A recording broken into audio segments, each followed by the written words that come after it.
જય સ્વામિનારાયણ વિદ્યાર્થી મિત્રો, સ્વામિનારાયણ ગુરુકુળ રાજકોટ સંસ્થાન આયોજિત SGS ઓનલાઈન ગુરુકુલમાં હું કિશોર ફુલતરિયા આપ સૌનું હાર્દિક સ્વાગત કરું છું. વિદ્યાર્થી મિત્રો, આજે આપણે ધોરણ 9 ગણિતની અંદર ચેપ્ટર નંબર 15 સંભાવનાની વાત કરવાના છીએ.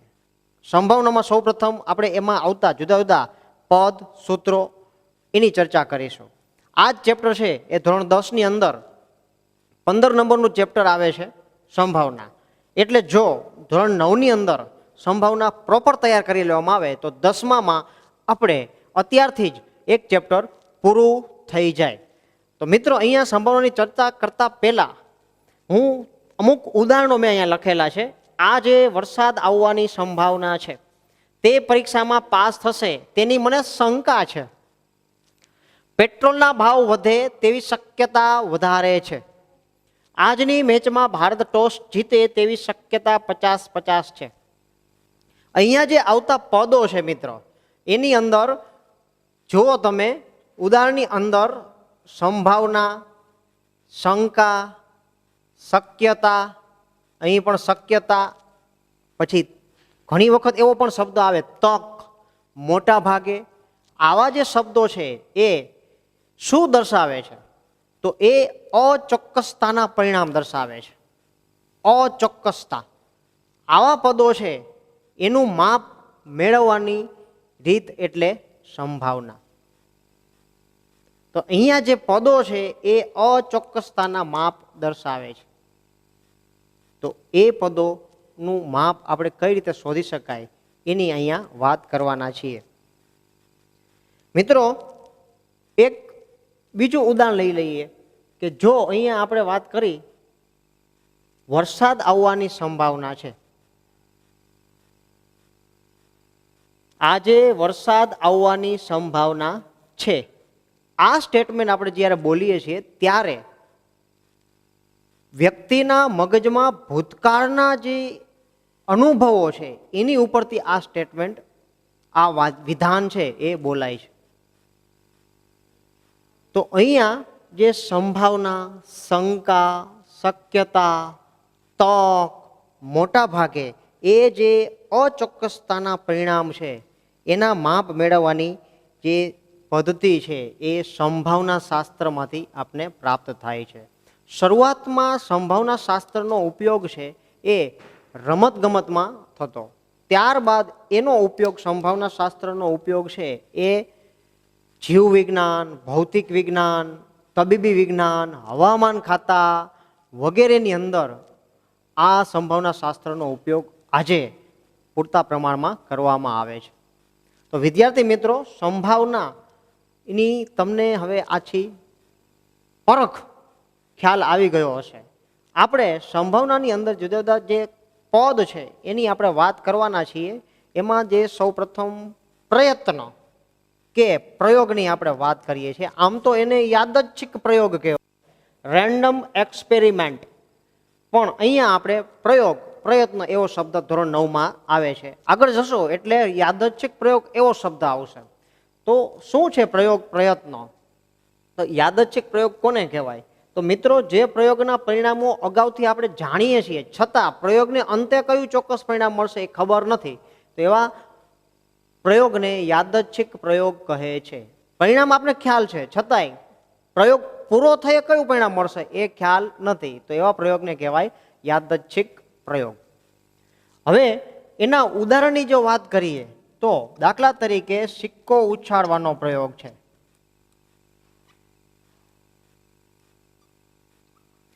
સિક્કો ઉછાળવાનો પ્રયોગ. સિક્કો ઉછાળીએ એટલે આપને ખબર છે ક્યાં હેડ આવશે, છાપ, કાં ટેલ આવશે, કાંટો. હેડ અથવા ટેલ બેમાંથી એક મળે.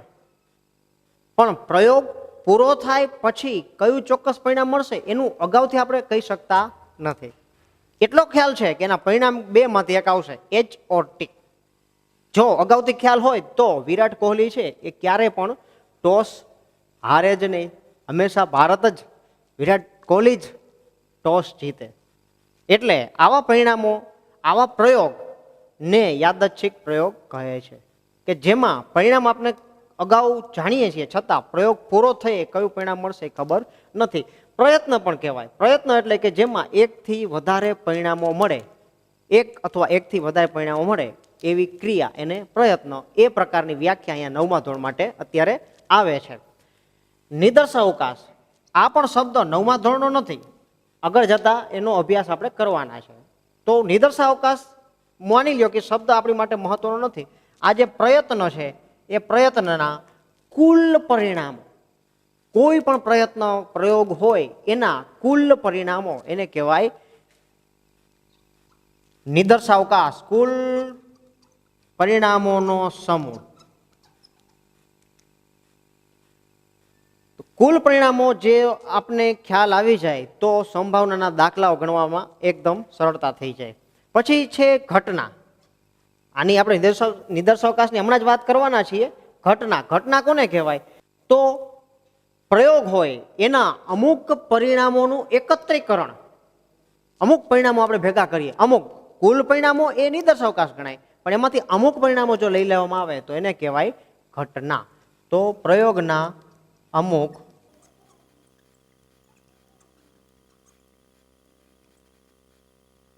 એને આપણે કહીએ છીએ ઘટના.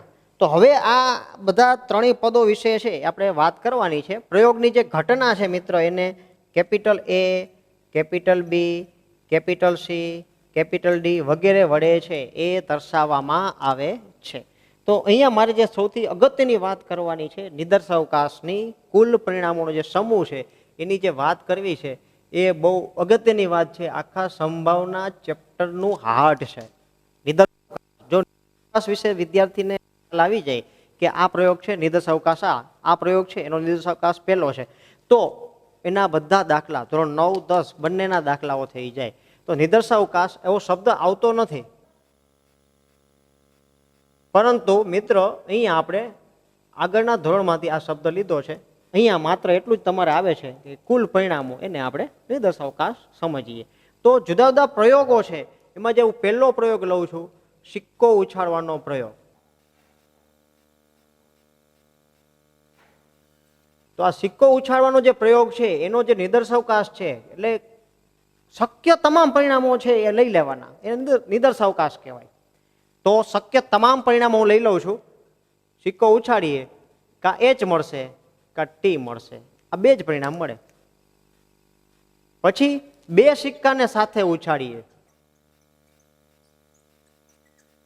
તો આપણે વિચારીએ શક્ય તમામ પરિણામો કયા કયા મળે. બે સિક્કા સાથે ઉછાળીએ છીએ, જો ઉછાળેલા માની લ્યો કે બેયમાં હેડ મળ્યા, H શક્યતા છે એક. આપણે તમામ શક્યતાઓ વિચારી લેવાની છે, એને જ આપણે નિદર્શાવકાશ કહીએ છીએ. કોઈ શક્યતા બાકી ન રહેવી જોઈએ. પછી માની લો કે સિક્કો ઉછાળ્યો, બે સિક્કા, એકમાં H મળ્યો, એકમાં T મળ્યો, HT. ફરી પાછા સિક્કા ઉછાળ્યા, માની લો કે પહેલામાં T મળે છે, બીજામાં H મળે છે, પછી માની લ્યો કે બેયમાં TT મળે છે. હવે તમે બે સિક્કાને ગમે તેટલી વાર ઉછાળો તો તમને આ ચારમાંથી એક જ પરિણામ મળશે, આના સિવાયનું બહારનું પરિણામ મળશે નહીં. એને જ કહેવાય નિદર્શાવકાશ. તો કોઈ પણ સંભાવનાનો દાખલો હોય ને મિત્ર, સૌ તમારે એ જ વિચારવું પડે કે આ પ્રયોગ છે એના નિદર્શાવકાશ શું છે, કેટલા પરિણામો એમાં છે, એ જ વિચારવું પડે. ત્રીજી આપણે વાત કરીએ છીએ, 3 સિક્કાને ઉછાળીએ. 3 સિક્કાને ઉછાળીએ તો આપણે નિદર્શાવકાશ શું મળે એ આપણે જોઈ લઈએ. કુલ પરિણામો કેટલા મળે, કઈ રીતે લખી શકાય? તો એ લખવા હોય તો મિત્ર અહીંયા 4 પરિણામો છે, એ ચારેય પરિણામો પાછળ છે એની પાછળ આપણે H લગાડી દઈએ. જો આ પરિણામો છે, તમે આ સરળતાથી યાદ રાખી શકો એટલે હું તમને કહું છું. અહીંયા પાછળ H લગાડી દઈએ બધે. હવે જે પાછા 4 પરિણામો હતા એની પાછળ તમે T લખી નાખો એટલે તમને 8 પરિણામ મળી જશે. તો 8 પરિણામો અહીંયા મળે છે. હવે સિક્કાને 4 વખત ઉછાળીએ તો કેટલા પરિણામ મળશે? 16. 5 વખત ઉછાળીએ 32. તો આ કઈ રીતે ખ્યાલ આવે છે? તો સિક્કાને આપણે જ્યારે ઉછાળીએ ત્યારે કેટલા પરિણામ મળશે એની માટેનું સૂત્ર છે 2n, 2n, જ્યાં n છે એ સિક્કાની સંખ્યા પણ આપણે ગણી શકાય અથવા પ્રયત્નોની સંખ્યા ગણી શકાય. તો સિક્કાને 3 સિક્કાને ઉછાળું છું તો 2 ની 3 ઘાત એટલે 8 પરિણામ મળશે.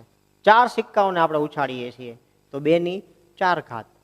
એ રીતે આપણે કુલ સંખ્યા પરિણામોની શોધી શકીએ. હવે મિત્રો આપણે આગળ વધીએ, અહીંયા પાસાની વાત કરીએ. એક પાસો અત્યારે ઉછાળીએ છીએ. પાસો આપણે જોયો હશે, સાપ સીડી રમતા હોય એમાં પાસો આવે. પાસાની જે ડાયસ આપણે બોલાય, તમને ખ્યાલ છે બધાને. આવો પાસો, અહીંયા 1 2 ટપકા, અહીંયા 3 ટપકા, એટલે પછી તમને 4 5 અને 6 એ પ્રકારના અંકો છે ટપકા સ્વરૂપે આપણે મળતા હોય છે. તો પાસો ઉછાળીએ ત્યારે એના તમામ પરિણામો 2 3 4 5 6 આ 6 પરિણામો આપણે. હવે 2 પાસા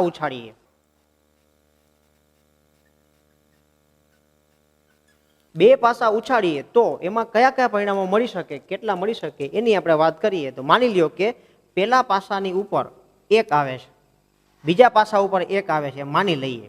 પછી પેલા પાસા ઉપર 1, બીજા પાસા ઉપર 2, 1 3, 1 4, 1 5, 1 6. હવે માની લ્યો કે પેલા પાસા ઉપર 2 મળે છે, 2 1, 2 2, 2 3, 2 4, 2 5 અને 2 6. તો હવે તમને ખ્યાલ આવી ગયો હશે કે પરિણામો કેવી રીતે લખી શકાય. બધા પરિણામો છે એ તમારે લખવાના હોય છે, હું લખતો નથી. 3 6 પછી 4 1 થી 4 6, 5 1 થી 5 6 અને 6 1 થી 6. તો 36 પરિણામ મળશે. 3 વખત પાસાને ઉછાળીએ તો, અથવા 3 પાસા ઉછાળીએ તો કેટલા પરિણામ મળશે તમે વિચારજો. તો અહીંયા પાસાને જ્યારે આપણે 1 વખત ઉછાળતા હોય અથવા 1 પાસાને ઉછાળતા હોય તો 6 ની 1 ઘાત 6 પરિણામ મળે. પાસાને 2 વખત ઉછાળતા હોય તો 2 પાસાને ઉછાળતા હોય તો 6 ની 2 ઘાત એટલે કે 36 પરિણામ મળશે. તો હવે 3 વખત 3 પાસાને ઉછાળીએ તો 6 ની 3 ઘાત એટલે 216 પરિણામ આપને મળશે.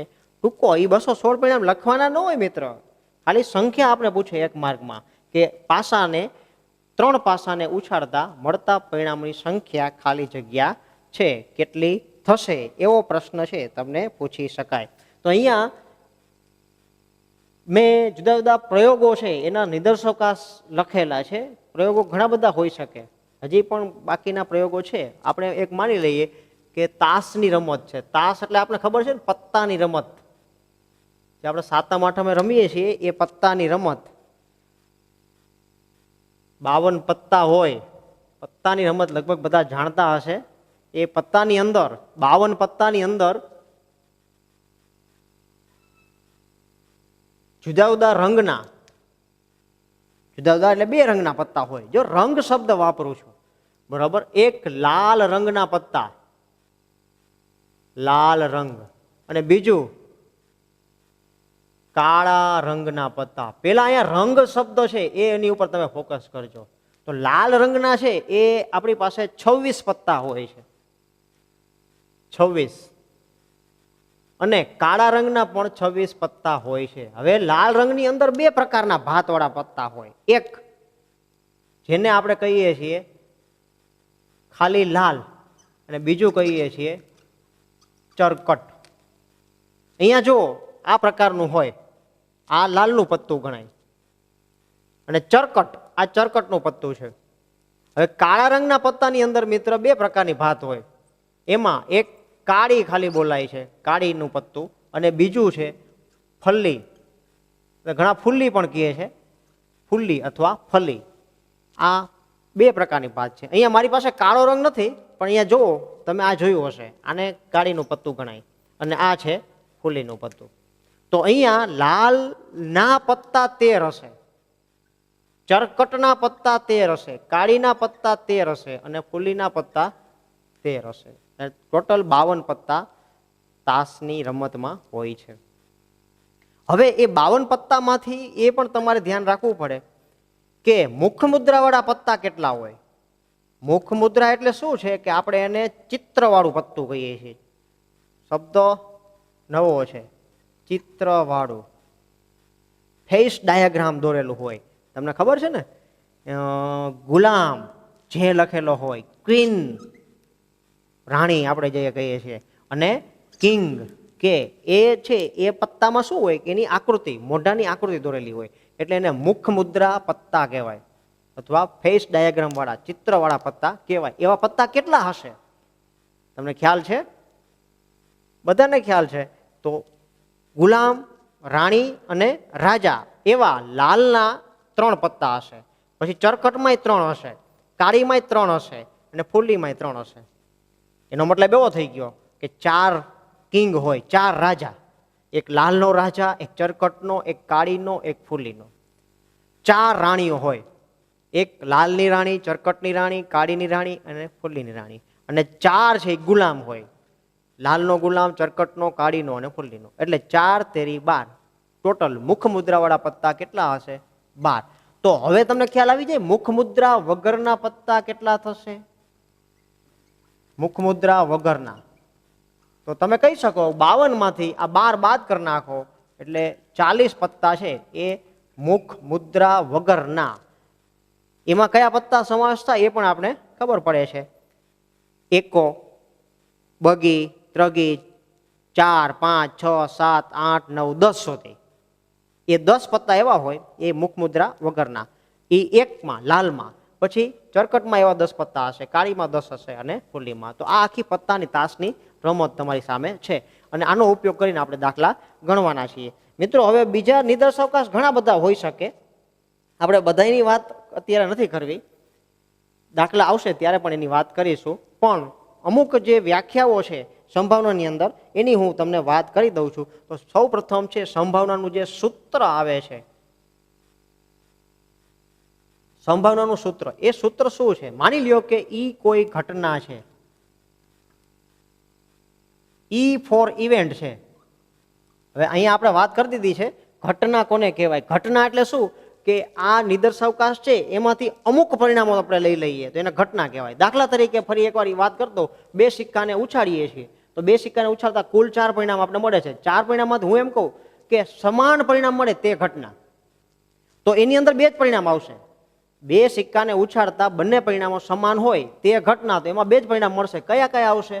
HH અને TT, કારણ કે એમાં બંનેમાં સમાન પરિણામ છે તો એ ઘટના થઈ ગઈ. એટલે નિદર્શાવકાશ એટલે કે કુલ પરિણામોમાંથી અમુક પરિણામોનું એકત્રીકરણ કરી નાખીએ એને કહેવાય ઘટના. એ ઘટનાને આપણે ABCD વડે દર્શાવેલી છે. તો ઈ કોઈ ઘટના છે, ઘટનાને ઇંગ્લિશમાં ઇવેન્ટ કહેવાય એટલે ઈ વડે દર્શાવીએ છીએ. ઈ કોઈ ઘટના છે તો ઘટના ઈ ની જે સંભાવના છે એ મારે દર્શાવી હોય તો P of E વડે દર્શાવાય. P of E એટલે પ્રોબેબિલિટી ઓફ E. પ્રોબેબિલિટી એ શબ્દ ઇંગ્લિશનો છે, એને ગુજરાતીમાં સંભાવના આપણે કહીએ છીએ. Probability of E, P of E એવું આ વંચાય. P of E એની મારે જો વ્યાખ્યા લખવી હોય, સૂત્ર લખવું હોય તો એ રીતે લખી શકાય. ઘટના ઈ ઉદ્ભવે તેવા પ્રયત્નોની સંખ્યા. ઘટના ઈ ઉદ્ભવે તેવા પ્રયત્નોની સંખ્યા છેદમાં આ જે પ્રયોગ છે એના કુલ પ્રયત્નોની સંખ્યા, કુલ પ્રયત્નોની સંખ્યા. આ એક જ સૂત્ર આખા સંભાવનામાં આવવાનું છે. 9માં 10માં એક સૂત્ર ઉપરથી જ આપણે દાખલા કરવાના છે. એક જ સૂત્ર કોઈ પણ ઘટનાની સંભાવના. દાખલા તરીકે હું અહીંયા એમ કહું કે ઘટના એની સંભાવના એનું સૂત્ર લખો તો આપણે કહી શકીએ ઘટના એ ઉદ્ભવે તેવા પ્રયત્નોની સંખ્યા, તેવા પરિણામોની સંખ્યા છેદમાં કુલ પરિણામોની સંખ્યા. એ ઘટના એની સંભાવના થઈ ગઈ. તો જુદી જુદી ઘટનાઓ છે, સૌપ્રથમ એને આપણે નામ આપી અને પછી એના સૂત્ર લખી શકાય. હવે બીજી એક મારે વાત કરવાની છે. કોઈ પણ ઘટનાની સંભાવના મિત્ર છે એ કોઈ પણ ઘટનાની સંભાવના, ઘટના ઈની સંભાવના હંમેશા 0 થી મોટી કે 0 જેટલી અને 1 થી નાની કે 1 જેટલી હોય છે અને તેમની વચ્ચેની વાસ્તવિક સંખ્યાઓ હોય છે. 0 અને 1 સહિત અને તેમની વચ્ચેની વાસ્તવિક સંખ્યા, આ શબ્દનો અર્થ બરાબર સમજજો. એટલે હું એમ કહી શકું એક ઘટનાની સંભાવના છે એ 0.3 છે, કહી શકાય, શક્ય છે? હા છે, કારણ કે એ 0 અને 1 વચ્ચેની વાસ્તવિક સંખ્યા છે. હું એમ કહું એક ઘટનાની સંભાવના છે 0.78 છે, કહી શકાય? હા, હોઈ શકે, કારણ કે 0 અને 1 સહિત અને તેમની વચ્ચેની કોઈ પણ વાસ્તવિક સંખ્યા. હું એમ કહી શકું કે એક ઘટનાની સંભાવના છે એ આટલી છે, કહી શકાય? કહી શકાય. આ 0 અને 1 વચ્ચેની સંખ્યા છે. હું એમ કહી શકું કે કોઈ ઘટના બી છે, બરાબર, ઘટના બી એની સંભાવના છે -1.5, કહી શકાય? તો તમે તરત કહેશો કે ના, ઘટના કોઈ પણ ઘટનાની સંભાવના ક્યારેય ઋણ ના હોય, ઋણ શક્ય નથી. એમ કહી શકાય કોઈ ઘટનાની સંભાવના છે એ 2/3 છે? હા, કહી શકાય. આ જે 2/3 છે એની તો આપણે કિંમત શોધીએ તો એ લગભગ થશે 0.66 અને 0.66 0 અને 1 ની વચ્ચે આવે. કોઈ ઘટનાની સંભાવના 5/2 છે, ખરું કે ખોટું? તો તરત તમે કહેશો 5/2 એટલે 2.5, આ શક્ય નથી, 2.5 છે એ આવી શકે નહીં. એટલે મિત્ર આપણે એટલું યાદ રાખવાનું છે, કોઈ પણ ઘટનાની સંભાવના 0 અને 1 સહિત અને તેમની વચ્ચેની વાસ્તવિક સંખ્યાઓ છે એની આધારે કેટલાય પ્રશ્નો પૂછી શકાય. હવે આગળ વધીએ આપણે વ્યાખ્યાની અંદર. બીજી એક વ્યાખ્યા છે મારે તમને વાત કરવાની છે, એ સરસ મજાની વ્યાખ્યા, ચોક્કસ ઘટના. ચોક્કસ ઘટના. ચોક્કસ ઘટના કોને કહેવાય? તો જે ઘટના હંમેશા બનવાની હોય એ ઘટનાને ચોક્કસ ઘટના કહે છે. દાખલા તરીકે સૂર્ય પૂર્વમાં ઉગે તે ઘટના, તો 365 દિવસ સૂર્ય પૂર્વમાં જ ઉગવાનો છે, એ ચોક્કસ ઘટના થઈ ગઈ. ચોક્કસ ઘટનાની સંભાવના છે એ ચોક્કસ ઘટનાની સંભાવના 1 હોય છે. એ શા માટે એ પણ તમને આગળ ખ્યાલ આવશે. પછી છે અશક્ય ઘટના. અશક્ય ઘટના કોને કહેવાય? અશક્ય ઘટના એટલે શું મિત્ર? કે જે ક્યારેય બનવાની નથી, જે ક્યારેય ઉદ્ભવવાની નથી, એને કહેવાય અશક્ય ઘટના.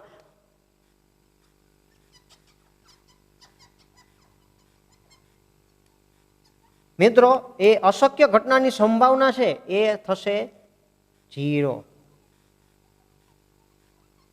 શૂન્ય.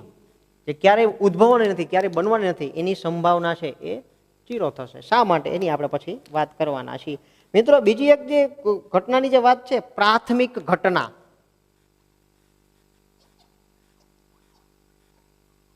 પ્રાથમિક ઘટના. પ્રાથમિક ઘટના કોને કહેવાય? તો પ્રાથમિક ઘટના એટલે જે ઘટના પ્રયોગનું માત્ર એક જ પરિણામ દર્શાવે, એક જ પરિણામ દર્શાવે તે ઘટનાને પ્રાથમિક ઘટના કહે છે.